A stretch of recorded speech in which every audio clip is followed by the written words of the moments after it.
তবে আমাদের বুবু জানো এরকম নামাজি ছিলেন, 5 ওয়াক্ত নামাজ পড়েছেন, তাহাজ্জুদের নামাজ কেউ কেউ বলছে 70-80 রাকাত তাহাজ্জুদের নামাজ পড়ে।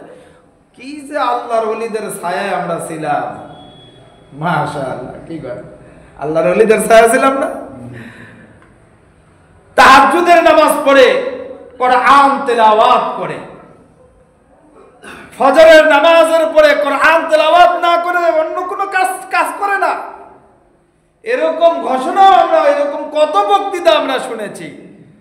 হ্যাঁ, তবে 5ই আগস্টে আমাদের দেশের এই ছোট ছোট স্কুল কলেজের বাচ্চাদের মাধ্যমে এরা যখন তাকে বলছেন তুই রাজাকার, এই তুই রাজাকার বইলা যখন এরা একটা ঠেলা দিছে, তখন প্রমাণ হয়ে গেছে তার ইবাদতটা মূলত আল্লাহর জন্য ছিল না, তার ইবাদতটা ছিল দিল্লির জন্য।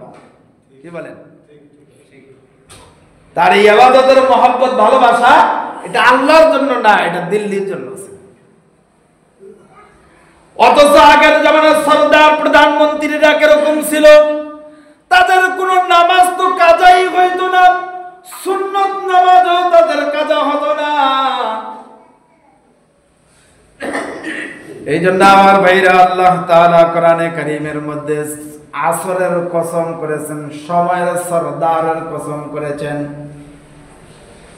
সময়ের সরদারের কসম করেছেন, সময়ের কসম, কালের কসম। আল্লাহ তাআলা ফজরের কসম করেছেন।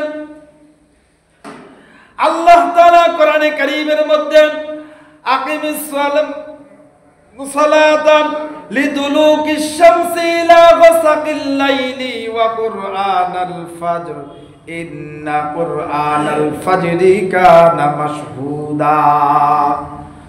সময়ের সরদার ফজরের কসম, তার মানে হলো যত ইবাদত বন্দেগী করবেন সমস্ত ইবাদতের সাক্ষী সময় হলো ফজর। ফজরের নামাজটা হলো সাক্ষী, ইবাদতের সাক্ষী। কারণ হলো সারা রাত যত ফেরেশতারা ডিউটি করেছে, ফজরের সরদার এই সময়ে ফেরেশতাদের শিফটি বদল হয়। সারা রাত যত ফেরেশতা ডিউটি করছে, এই ফেরেশতারা ফজরের সময় উপরের দিকে চলে যায়, আবার উপর থেকে আরেক দল ফেরেশতা জমিনে অবতরণ করেন।